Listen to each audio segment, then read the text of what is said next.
YouTube, this is Rage music is changing, and I feel like this is gonna be a great video because I am very curious on the evolution of underground music. I just want to see how how do niggas like this evolve? How do you go from sounding normal to starting go on guitar ass beats and metal beats? And bro, I just want to see. Rage music is one of the biggest subgenres in hip-hop, gaining tremendous popularity these past few years, with some of the most impactful albums in this decade being a part of the rage genre, with artists like Cardi, Lil Uzi Vert, and Trippie Redd being major pioneers of this genre, later influencing some of the biggest artists of this new generation like Yeat, Osama Sun, Ken Carson, Shay, and more. And throughout the years, it has evolved like crazy, changing year by year. But in this video, let's take a look at the evolution of the rage genre, some of the biggest rage albums to drop year by year, and the future of rage. Taking it back to over a decade ago in 2015, in the early stages of the rage genre. Now, a lot of people have different opinions on who started the rage genre, and before all the future fans jump me, I gotta mention that I Serve the Bass was a very early prototype of the rage genre.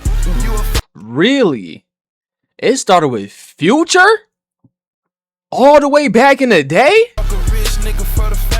I mean, a lot of people, just called this song trap mixed with EDM and rave. Yeah, man, this song was pre-rage. It was basically just trap, but I had to mention it. Obviously, in the SoundCloud era around 2016, this era was booming with the prominent genre for newer artists being trap, with one of those artists in those eras being Uzi. Now, when Uzi was working with Molly Raw in 2016, many would again argue that Uzi would be the first to do the rage sound with songs like Do What I Want and Money Longer. But again, this is obviously very, very early. Oh my god, Chad, I've been underneath the rock the whole time. I don't want y'all to think that I'm slow, but like damn, like I didn't know these niggas was under the music.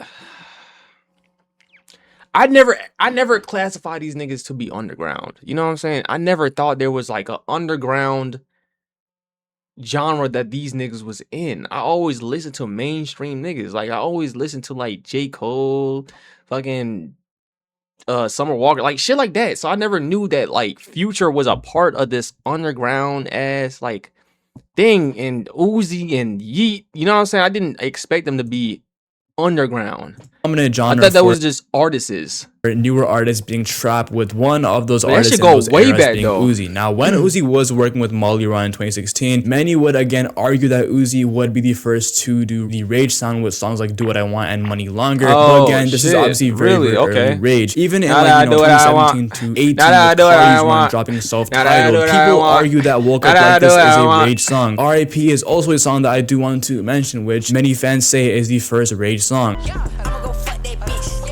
I heard that song too. But again, rage would be in its very early stages, being mostly trap at the time. But the year that we would hear the first initial rage songs would easily be 2020. Now, in 2020, we would see a wave of a lot of underground artists. It was just overall the year that the rage... He's washed now, sadly, though. You think he's washed because he went... Is he classified as mainstream now? Or he probably just got too much money. There's no more hustle left in him. Sound would officially be birthed. Now, before the rage sound would go mainstream, there were already underground artists using rage beats. Like, for example, for So Fake with Off the Map, which is probably one of the best rage songs. I need to listen to Cardi Whole Lotta Red. I definitely want to listen to that. And I need some more suggestions. I'll probably listen to So Fake too. If y'all have like any good albums. But I need to listen to a whole lot of Red to see what really was, you know what I'm saying, the prime or the best version of somebody in y'all opinion, where it was. I need to listen to that shit and then compare it to where they at now. Of all time. Are you looking to elevate your vocals? No, I am not.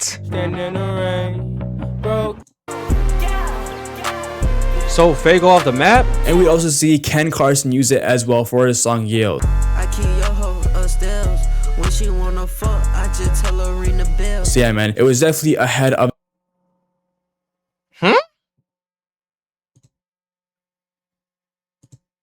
When she wanna fuck, told her ring the bell. Isn't that something Yeat used in the song called The Bell? Are we stealing? What's going on here? What's going on here? Ken Carson used it as well for his song Yield. I keep your hoe upstairs. When she wanna fuck, I told her you ring the bell. Didn't you do that? When she wanna fuck, I just tell her ring the bell. So yeah, man, it was definitely ahead of its time in 2020, as some of the unknown rappers at the time were already using it. And Yeet say suck, not fuck. It's the same thing though. Yeet could never do that. and even some mainstream rappers Yeet go could never do that. I think it's the same thing, bro. Yeet said suck, not fuck, fuck, not suck. I think it's the same. It's the same reference, though. It's the same reference, Yeet. Come on. Come on. like for example, It's the same Trippie Red reference. would also hop on it early before dropping Trip at Night that next year with songs like Star Power and Hello Kitty, which many people say is the first ever Rage song. Hellcat say meow. Smoke cat pissy now. Tryna see what I be about. After Ken, Bago, and What? Trippie were kind of using it mid to late 2020. At the end of 2020, the first Trippie ever Red. Rage album would emerge, that of course being Whole Lotta Red. Now, Whole Lotta Red would be the first ever Rage album and would basically birth a generation of artists who would use Rage and evolve it even further. And yeah, Okay, so it started because of Cardi. Oh, okay. Whole Lot of Red really changed the whole thing. The first full Rage album was by Cardi, and ever since then, niggas just been tweaking. merged, that Okay. of course being Whole Lotta Red. Now, Whole Lotta Red would be the first ever Rage album and would basically birth a generation of artists who would use Rage and evolve it even further. And yeah, this album would of course be Cardi's most experimental album yet, using hella Rage beats that are mostly produced by Fmbtee and Art Dealer, who would also be big pioneers to the Rage genre as well. And as soon as the album did drop, bro, as many of you guys may know, this album did get shat on because of how unorthodox it was from Cardi's past albums, with the distortion and Cardi's erratic vocals just being too much for the average ear to, handle. And of course, just being the perfect mosh pit concert album, which is a huge part of Rage music. And of course, when Whole Lotta Red dropped, world was on lockdown. So yeah, there were obviously no shows happening at the time. Back then, seeing the distortion on Whole Lotta Red, it was so much more tame than a lot of the Rage that we hear nowadays, bro. But yeah, man, Cardi Get this nigga off my screen. person on Whole Lotta Red, it was so much more tame than a lot of the Rage that we hear now. This fucking shit box ass, fucking dual looking ass, stink, dirty teeth ass, big body built ass, dirty drawers wearing ass, trash ass nigga. Nowadays, bro. But yeah, man, Cardi is still a big influencer for the Rage genre. But before Cardi would drop Whole Lotta Red, Trippie Red would preview a snippet which would change the genre forever and giving the genre a official name, that being Rage, after Trippie did preview the song called Mr. Rage, which this video of Trippie previewing it is forever iconic looking back on it. Oh shit. And as soon as Trippie did preview Mr. Rage, it would instantly go viral, with fans creating fan-made versions of the song with Cardi on it, with even Mario Judah hopping on as well. Which Mario Judah is also an artist I do want to mention who was hopping on these Rage beats early as well. Obviously, at the time, he was seen as a meme artist recreating Whole Lotta Red. What happened, bro? What happened to this dude, bro? What? The last time I listened to him, he was on this different wave of like gothic. What happened, bro? He evolved backwards, bro. What happened, bro? I feel like he had everybody in the chokehold, bro. Nigga. Did preview Mr. Rage, it would instantly go viral, with fans creating fan-made versions of the song with Cardi on Judah, it, with come even on, man. Mario Judah hopping on as well. Which Mario Judah is also an artist I do want to mention who was hopping on these Rage beats early as well. Obviously, at the time, he was seen as a meme artist recreating Whole Lotta Red. Yeah, man, this was overall a very, very fun time period in general, with like Whole Lotta Red dropping and Mario Judah going viral, as well as Trippie proving one of the biggest hits that he was gonna drop that next year in 2021. And now in 2021, we'd see this genre grow even bigger. Whole Lotta Red was starting to grow on fans, with the world opening back up. Cardi can finally do shows, that being most notably Lollapalooza 2021, as well as Trippie Red rolling out Trip at Night, making a whole album behind the Rage sound because of how viral Mr. Rage already was before it even dropped. When Mr. Rage dropped, bro, with Cardi, it would instantly go viral, with both artists at the time being the biggest Rage pioneers. And it would not only boost Trippie's career, giving him another hit, but it would also lead to the Rage genre gaining more popularity, leading to more people tapping into Whole Lotta Red, because obviously Mr. Rage did drop a couple of months after Whole Lotta Red, and it definitely played a big part into the genre growing more and more, and Whole Lotta Red getting more and more love that it would deserve. And in early to mid 2021, we begin to see many underground artists start to use Rage beats, primarily from Cardi's label Opium, with Ken Carson being seen as the Opium prodigy. Ken was obviously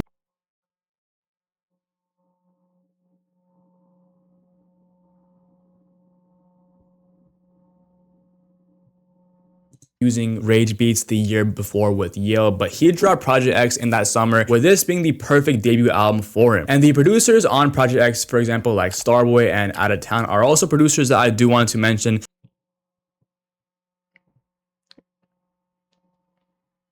having major impacts to the Rage genre, gaining even more popularity working with Opium. But Project X still, in my opinion, has to be some of the best beat selection and just beats that I've ever heard Ken use ever. It's like, bro, the beats that Ken did use on Project X, bro, a lot of the synths were so much more smoother than the beats that Ken uses nowadays, bro. And the beats on Project X almost had a pop trap sound to it. I know, this shit kind of confusing me, bro. Those beats hella not nostalgic. It's like I'm entering a class and everybody's at fucking the end of the year and I just started, bro. This shit kind of confusing me a little bit. I'm trying to figure out, like, okay, Cardi influenced the entire youth. Okay, at first Cardi, nobody was fucking with it at first. And then I guess he influenced a lot of people to start making Rage. And then the moment they start making Rage, then they started fucking with a Whole Lotta Red. And then he started performing them again. And then niggas start like evolving off of their sound. What? At the same time, it had that bass to it, which obviously made it a Rage song. With the Rage sound growing because of Mr. Rage, not only would Ken get bigger with Project X, we'd also see Yeet start to gain popularity in 2021, and Cardi's Whole Lotta Red influence would be so evident that a lot of Yeet's biggest songs in this year, or like in this era, were from Whole Lotta Red type beats. So this nigga Cardi literally created freaks of nature. Like, literally. Cardi created a whole bunch of weirdos in a good way. Good way. I call them weirdos because these niggas is just creative in the mind and it's just random as shit. But damn, niggas back in the day, like everybody right after a Whole Lotta Red start really going crazy. Cardi created a whole wave. Influence would be so evident that a lot of Yeet's biggest songs in this year, or like in this era, were from Whole Lotta Red type beats. Like, for example, Sorry About That, Get Busy, all from Whole Lotta Red Cardi beats. And it's clear that Yeet was a fan of Cardi, as he also was remixing Cardi songs as well. I need to listen to a Whole Lotta Red. Yeet's run in 2021 was okay, so obviously if we're entering this underground, it only makes sense for me to go and listen to a Whole Lotta Red, because if that's the album that influenced everybody to do these type of things, I have to go back and listen to it.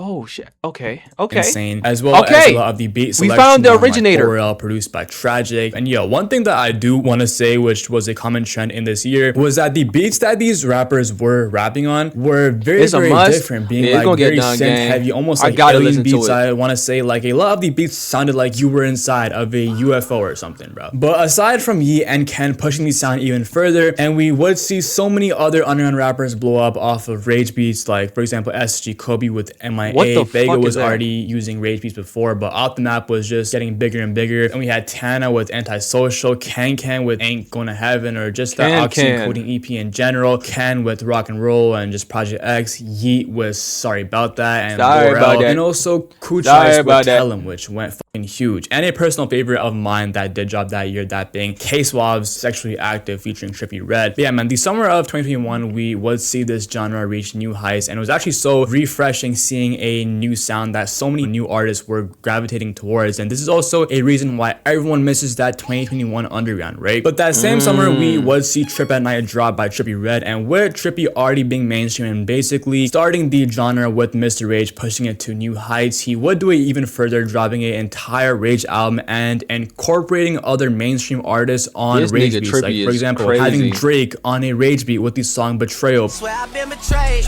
one too many times. No fucking way. I have this song on my playlist. This was a Rage beat? I must have been behind, bro. I didn't know none of these was Rage beats. I didn't know. These shits was just like, they was just going. He would do it even further, dropping an entire Rage album and incorporating other mainstream artists on Rage beats. Like, for example, having Drake on a Rage beat with the song Betrayal. Wow. Swear I've been betrayed one too many times. Too many to count. Yeah. And with Mr. Rage already being a hit, him taking advantage of the popularity of Rage at the time and dropping an entire Rage album was definitely needed, and he indeed delivered. And I wish I could hear this album again, man, because it honestly was a freaking classic. But with Trippie pushing Rage more into the mainstream, we would see other underground rappers who were on Rage enter the mainstream as well, that being Yeat that fall, dropping his album Up To Me, which fans still think is Yeat's best album. And yeah, Yeat would have his own spin on the Rage beats, like, you know, for example, incorporating bells. Here's a bell. There's no way I got an ad right there. That's actually fucking insane. There's no way I just got an ad like in the middle of that. That's insane. Like, is that not crazy? Is that not crazy though? Bro, he dead ruined my day. That being Yeat that fall, dropping his album Up To Me, which fans still think is Yeat's best album. And yeah, Yeat would have his own spin on the Rage beats, like, you know. I'm not gonna lie, you know, that shit was fucking...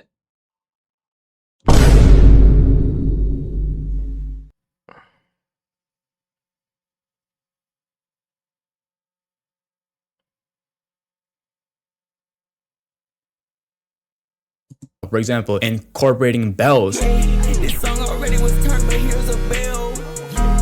So yeah, it was so cool to see other artists experimenting more with the sound, which I think he definitely did a great job. But yeah, overall in 2021, as I did mention before, a lot of the Rage beats did have a similar theme, having similar synths, similar 808s and beat patterns, and a lot of these same artists having the same go-to producers for this Rage sound. But yeah, man, Yeat definitely popularized Rage beats, having a more dark style with Up To Me. But those Rage beats that Trippie was using on Trip at Night, those space, synthy, EDM, hyperpop, and beats were beginning to fade as they were evolving even further, and those initial Rage beats were beginning to get a bit repetitive. And even though it was fairly new, that next year in 2022 there were already talks that the genre wouldn't last, which would lead to in 2022 Trippie not returning to the Rage sound. Of course, Cardi went mysterious after dropping Whole Lotta Red, not dropping anything and being nowhere to be seen in 2022. So it was up. Wait, you really posted this shit?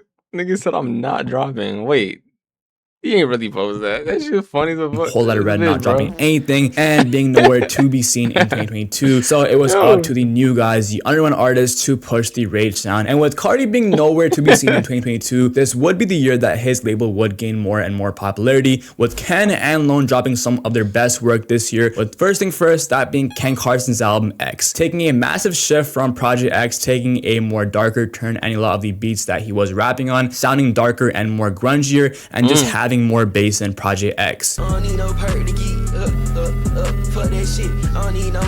Even with Yeat as well, we would see the same thing with his album Two Live, which the production on this album was mad, bro. Like, I remember my first time hearing Two Live, it was actually crazy, like, you know, amazing. And Yeat would of course go mainstream at the time of Two Live, and he would of course evolve the Rage sound even further on this album with songs like Never Again, for example. Oh my god, this song is fucking hard, bro. Every time I'm in the gym, gang, bro, this shit is hard. And then we get, I don't know the lyrics yet, chat, but it's cool. I can mumble it right now. And then we judo. Running up in the judo. Hey, I'm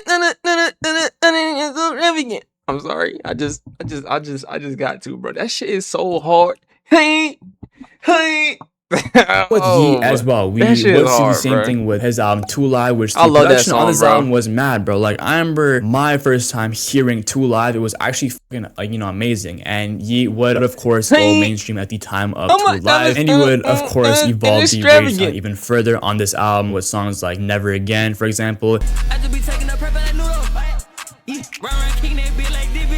Even Yeet's album Life at the end of that year too would be a lot darker from like basically any of his past projects, and just the overall image of rage music would become less colorful, which can be proven especially with Opium, with their aesthetic in 2022 being that all black mysterious aesthetic. And speaking of Opium, I have to mention Lone's No Styles. Now I feel like Lone isn't seen as a rage artist, but a lot of the production on No Styles, this is the album I need to react to.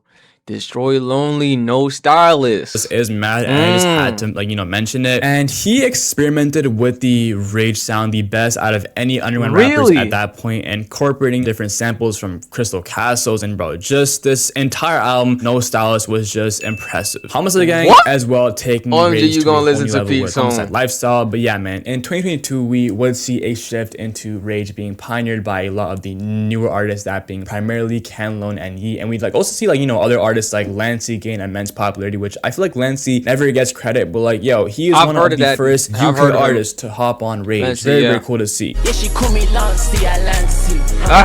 Pouring up a red cup, I'm empty. But in 2022, rage wasn't as big as bro, I'm excited, bro. I'm excited, bro. But there were still a lot of solid rage songs and albums, like, of course, 2 Live, crazy. No Stylist, Lancey's album Life in Hell, and we also have other underground artists like Hard Rock. That fucking cover art looks insane. No Stylist, Lancey's album.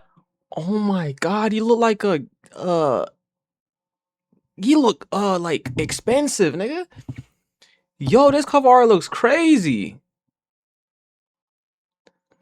He's from UK too.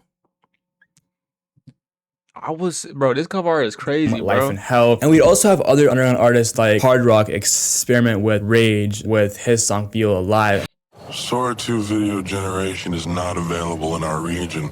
It is if you're on Artlist. Hard Rock, Feel Alive. And we'd have, you know, other artists like Glock 40 Spaz, who I also want to mention, blending the ATL trap sound with rage.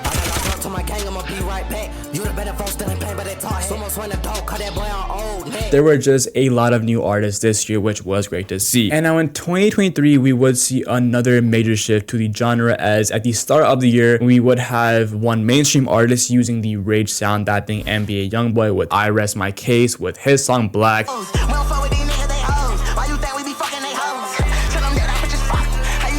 This nigga Cardi literally got NBA Youngboy on a rage beat, bro.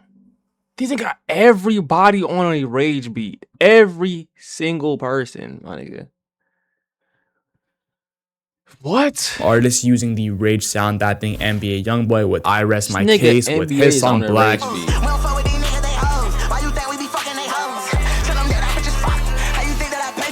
That shit was fucking crazy. Now, NBA Youngboy was using the rage sound the year before with that one song hit with DaBaby, but I thought it was pretty cool to see a big mainstream artist hop on this rage sound. And of course, YB and Cardi would later lock in. So yeah, man, this was pretty cool. And also, YB would lock in with Yeet that same year. So yeah, man. And speaking of Yeet, Yeet would start off the year with his album Afterlife, again having very dark elements to the project. And also this project being more mysterious and slower than his past albums like 2 Live, 4L, and Up to Me. Like, for example, songs like None I Changed. I didn't really like this shit. I'm not gonna lie. None I Changed seeming like some shit that the model was supposed to get on and walk on runway, bro. Yeah, I did not like this shit at all, bro. It just paints a picture in my head, like, you know them expensive ass runways that they be putting on bed sheets and ugly ass like shirts, and too many rich people just sitting around looking at people wearing shit. And I feel like this is a song literally gonna be played while people are in high heels walking back and forth, bro. I can't do it, bro. White girls love this shit. This shit got triple platinum on TikTok. What? And also this project being more mysterious and slower than his past albums like 2 Live, 4L, and Up to Me. Like, for example, songs like None I Changed. What? And also, this year would be the year that we'd see early pioneers like Uzi tap back into Rage, with Uzi dropping his album Fmbtee, with some songs on I gotta Fmbtee listen like to that, Suicide bro. Doors. Do what I want, I do anything I please. I feel like, bitch, I'm a crow. Whoa! And in my opinion, Uzi does Rage probably the best because, yo, Fmbtee is probably my favorite Uzi project. Even though, like, you know, Fmbtee was very experimental and they gave very mixed opinions, Uzi's energy was mad. And that same summer in 2023, we would see the start and the birth of new underground Rage artists. Like, first, Osama's Son, who would blow up out of nowhere with Osama Season. Now, bro, this album would be a great debut album with obviously Osama working with OK, who would be the future of the Rage sound, as well as other producers like ROK I'm and excited, 40, bro. whose beats were so much This more shit sound distorted crazy, and bro. grungier, like for example on songs like X and Sex and Cutta. I just took that extra up. We'll see y'all get kids fucked up. Yeah, and it kinda sucked up. Yeah. And when Osama would drop Osama Season, he would get the Ken Carson comparisons, like be called a Ken Carson clone, but Osama would that's stick to his ass. sound and only get better and better, which would lead to fans changing their opinions as the years would come. And this year we'd also see more Rage songs go mainstream, like of course Fiend, with Travis dropping Utopia. And also Travis bringing Cardi onto Fiend, which is like the best decision ever, because they literally made a mosh pit anthem and it would become an instant hit, with Travis's popularity and Cardi making the biggest comeback after years appearing on Fiend, which would be a huge moment for rap. Yeah, man, in terms of the actual evolution of this sound, that same fall, we probably get the most iconic Rage album, that being Ken Carson's A Great Chaos. Now, yo, Ken Carson's previous albums were obviously known as being more trap and melodic, especially with Project X, but yo, A Great Chaos was a complete flip. Now, yo, right off the bat from the aesthetic, Ken was already pushing a more... So all right, so in like top 3, who would be like the real pioneers of Rage? Would it be Cardi, Ken, Uzi? Or like what order would y'all like say? And melodic, especially with Project X, but yo, A Great Chaos was a complete flip. Now, yo, right off the bat from the aesthetic, Ken was already pushing a more darker, grungier aesthetic, as well as the music that he was previewing, shocking fans, because it was like, bro, I've never heard this sound from Ken ever. And a lot of the, like, you know, songs on this album were carrying so much bass and distortion, and the album literally sounded like one massive horror movie, especially hearing some of the beat selections on this album, like Me and My Cup and Lose It. It's just me and my company beats. Bro, the production was mad with Starboy, Out of Town, and Gabe crafting the most insane beats that Ken would rap on this project. This album would definitely show the evolution of the Rage sound, of course being more darker, more distorted, faster drum patterns, and with the sound evolving, it would lead to the sound still being alive and around, with The Great Chaos instantly catching mainstream attention and putting Ken into the big leagues. And another album that I do want to mention being huge for the Rage genre is Flex Music. Now, yo, prior to Flex Music, Osama was seen as a Ken clone, and Flex Music, y'all recommended me that, right? fans would be shocked after Flex Music did drop, and basically everyone would retract their statements of Osama being a Ken clone. Obviously, A Great Chaos did change the Rage sound in terms of adding distortion, but yo, the production on Flex Music would be the cherry on top, with songs on Flex Music like Baghdad, For the Flex, and Trenches. Bro, his song Trenches, as well as Ken's song Lose It, was basically like 70% bass.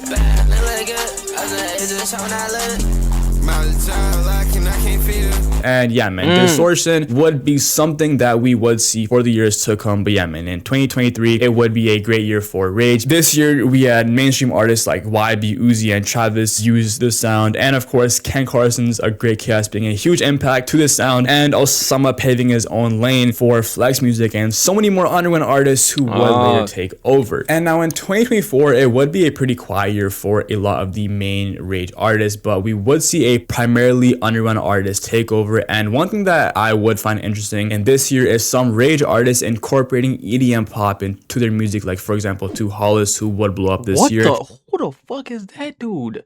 Is that artists incorporating EDM pop the fucking Grim Reaper into their music, like for example, To Hollis. Oh nah.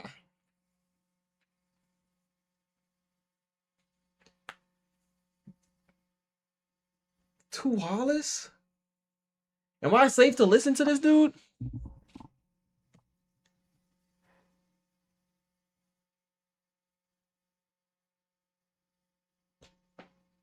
You're safe? Am I fucking really safe? The picture ain't do bro justice. He look like the devil. Yo, he looks crazy. Who would blow up this year. I know that's not him.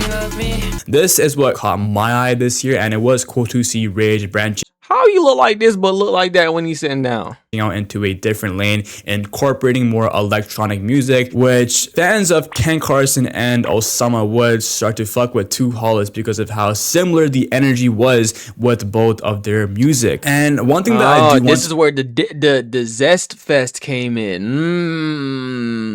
This is where the swagger came in, right?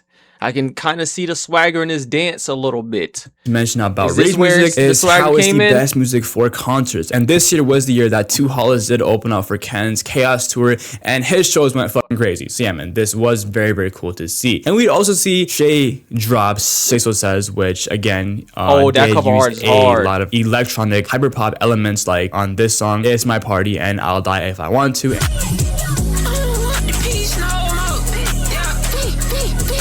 And yeah, man, this album brought back the fun into Rage music being colorful again. It's like, bro, this album sounded like one big party, bro. A lot of people called this album like, you know, ear cancer or like just noise. Hey, honestly, bro, this album had everything that you would want from a Rage album, having super creative beats. And it's just something Okay, that so there's okay, Trey was tough in 21. Okay, so there's colorful. I don't like that niche. There we go. That colorful sound. This right here. I don't know if I can get accustomed to this type of sound. And yeah, man, this Like, Shay drops Say So Says, which again did use a lot of electronic hyperpop elements, like on this song, It's My Party and I'll Die If I Want To. I don't know about this. And yeah, man, this album brought back the fun into Rage music being colorful again. It's like, bro, this album sounded like one big party, bro. A lot of people called this album like, you know, ear cancer or like just noise. Hey, honestly, bro, this album had everything that you would want from a Rage album, having super creative beats. And it's just something that we've never heard from an artist before, which did make me a fan of Che. We'd also see artists like Pretty Fun as well drop his album Funhouse the same time period as Say So Says. Again, was a very, very bright and energetic album, which low-key brought me back to 2021 because of how bright and energetic the sound was evolving and it was a lot less dark and intense from the Rage albums that we would hear the year prior, like a Great Chaos. But we had rather broke good tree. They all come on.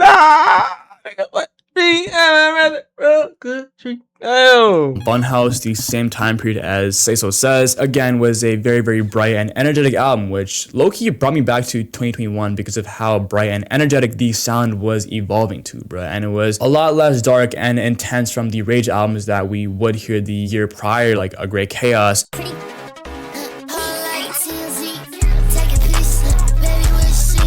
I like how he sounds, bro. We would see the genre take a more electronic inspired route, with the genre being carried by mostly underground artists this year, with notable albums this year. I mean, like obviously the Great Chaos Deluxe from Ken, of course, Flextra by Osama. In 1 year, Rage evolved so much. Bigger and bigger. Yes, and we also have Yeet, who would change his sound for his album 2093, being a more future. Fucking goated album, by the way. 2093 is amazing. That shit literally was like the Afterlife plus hard DRUG plus crack plus booger sugar. Like, that's literally the feeling that 2093 had. That shit was amazing. To even like to have that picture in your head of what this nigga's rapping about. This shit was crazy, bro. Mostly underground artists this year with notable albums this year. I mean, like obviously the Great Chaos Deluxe from Ken, of course, Flextra by Osama Son, and Osama was just getting bigger and bigger. And we'd also have Yeet, who would change his sound for his album 2093, being a more futuristic sound. We'd have other underground artists like Molly Santana and Rich Amiri. Molly Santana. Just like Molly Santana. She's Asian? Now I'm curious what the fuck she sound like. Molly Santana. And Rich Amiri take over. And we'd also see the introduction to Netspend as he would go crazy in 2024 with Badass Fucking Kid, which was a pretty good album, as well as his song Nothing Like You. And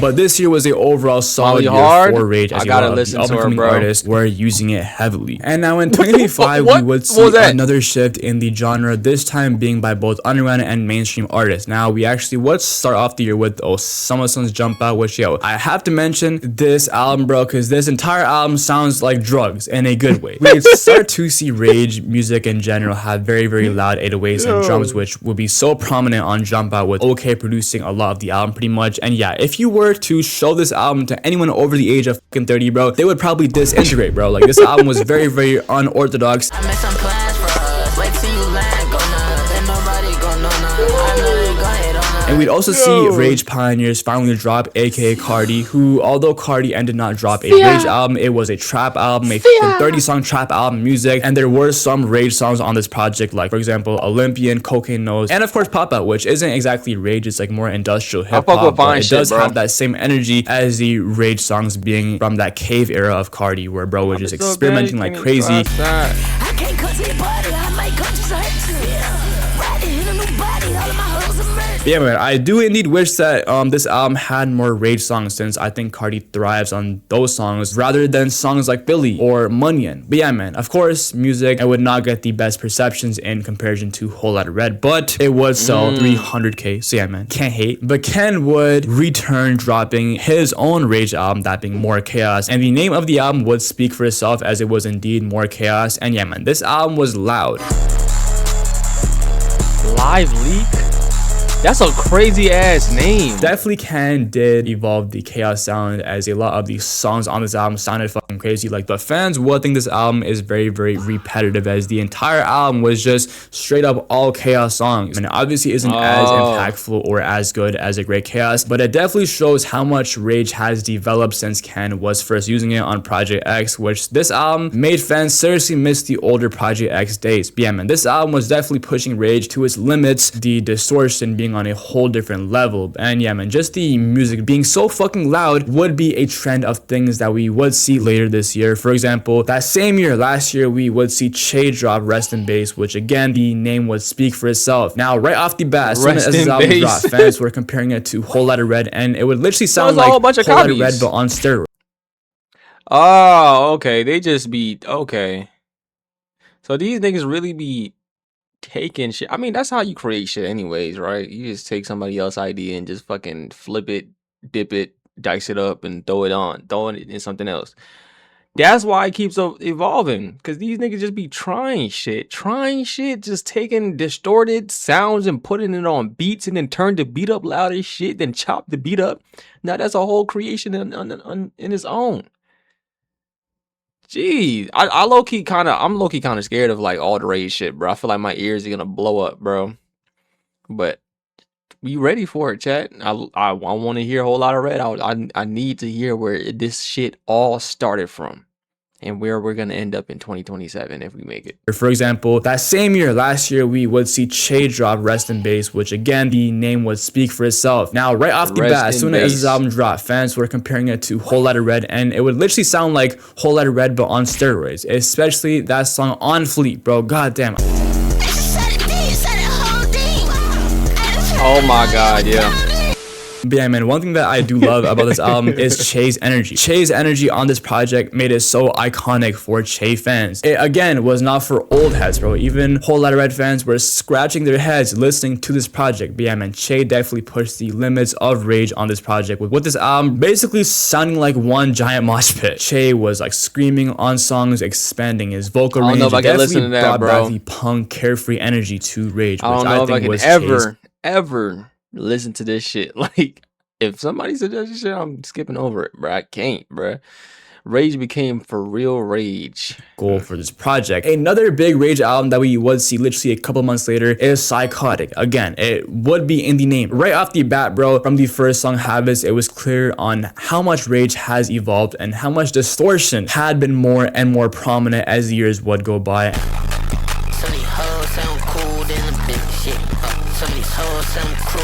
This album That literally don't sounded sound like that bad, Final though. Evolution Osama. Like, bro, if That you were song there at doesn't the sound that bad. Psychotic tour, bro, y'all know how insane that shit was. But yeah, man, this is probably the most chaotic Rage album that I've ever heard, with each song being so unique. And the engineer on this album was definitely like, going Yeah, 'cause crazy, mixing Osama is all a these good distorted rapper. beats and vocals. Fair But point. yeah, man, this is probably my favorite album from Osama, as his vocals and his flows would complement the beats so well. There were beats on this album okay. that, you know, got me like, bro, Osama, how the fuck are you rapping on this? Like, for Okay, example, okay. T193.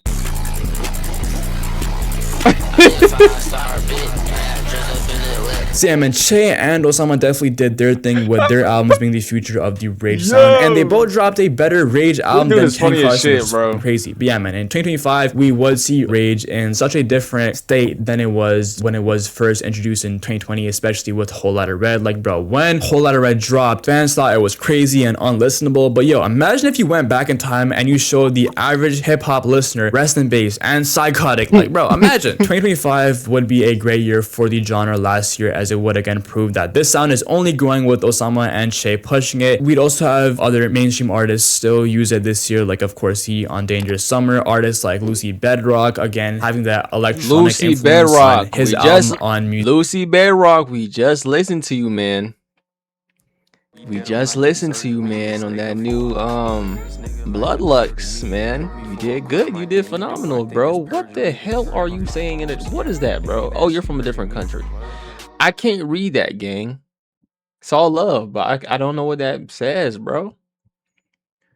Hello? What's up, man? What was the first thing that you typed in the chat, though? What was that about? What was that about, man? I hope you ain't saying something crazy and we ain't acting like he said hi. Yeah, we repent and we don't want none of that in here, man. Hey, Den, bro, what was that about, bro? Zeke. Oh, back to what I was saying though, Lucy, you did phenomenal, bro. You did great. So we need to listen to you also, man. You know, it's gonna take a couple listens to understand all of these, but it's fine. I will equip the ears of the underground artists, not the underground in the afterlife, but the underground artists. But yeah, well, we're here with you, man. Well, last I'm year, here. as it would again prove that this sound is only growing with Osama and training Che it. I'm pushing forcing the We'd also train, have bro. other mainstream Pause. artists still use it this year, like of course the On Dangerous Summer artists like Lucy Bedrock, again having that electronic influence on his album on Musique.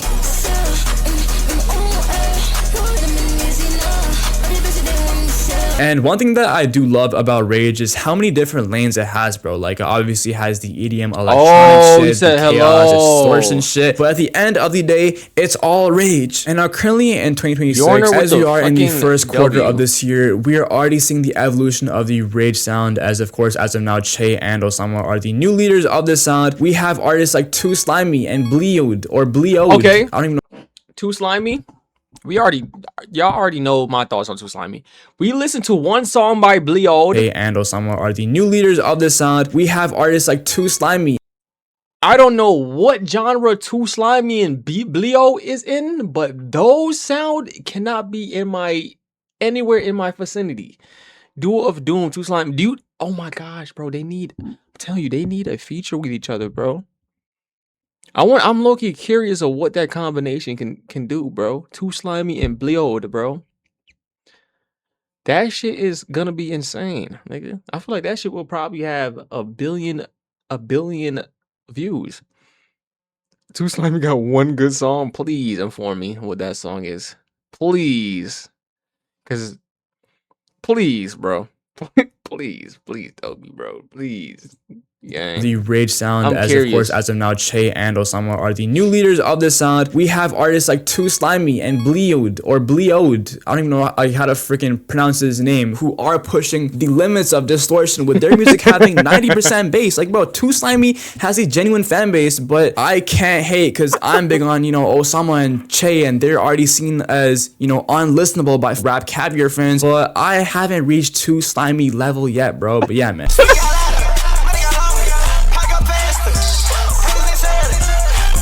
So far this year, there is a lot If of you listen to great Too Slimy, underground bro, artists you need who to go are to pushing the church, sound, bro. like of course Lucy, who I did mention, Slayer, who is my personal favorite. But yeah, man, again in 2026, man, the rage sound is in the new underground rappers' hands, and I think it's in great hands because there is a lot of good up and coming. Do you know anything about the musician Lazy 2 Wise? Oh, no, I don't. Is that an underground person? Rage artists who are Most taking the likely. sound Nah, to I don't new know who that heights is, day by though. day. And currently in 2026, this sound isn't dead, bro. Y'all can say what y'all want, bro, but I don't see Rage dying anytime soon because of how much it has evolved, like, you know, from its early days from Trippy and Cardi, the pioneers. And a lot of people have their I'ma own look it up. opinions on who started Rage and Lazy you know who the 2 pioneers are, man. Wise. Comment down below what are y'all thoughts on Rage and the overall evolution. Yeah, man, Rage is like my favorite subgenre, and seeing it evolve over the years as I've gotten older is truly fascinating, bro. Thank y'all for watching and making it to the end of the video, man. It's been your homie Amchan. We out.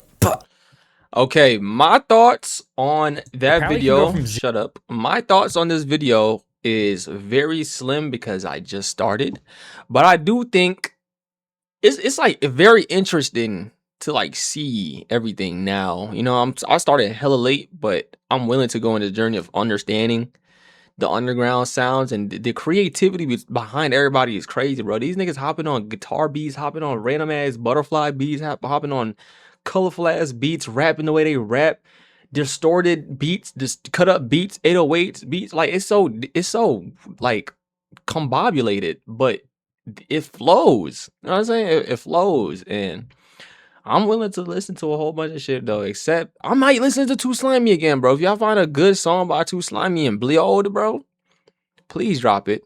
Like genuinely, like a good song though. Like don't want to send me no bullshit, bro. I need 2 good songs by them niggas, and I want to see what the hell they're talking about.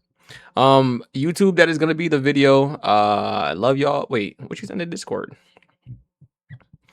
Wait. Oh my god. Should we listen to? Nah, we can't. Nah, bro. We gotta react to it another time. we can't, bro. That's too slimy, bro. Hold on, bro. All right, YouTube. I love y'all, bro. I'm gonna catch y'all next one. Peace out, bro.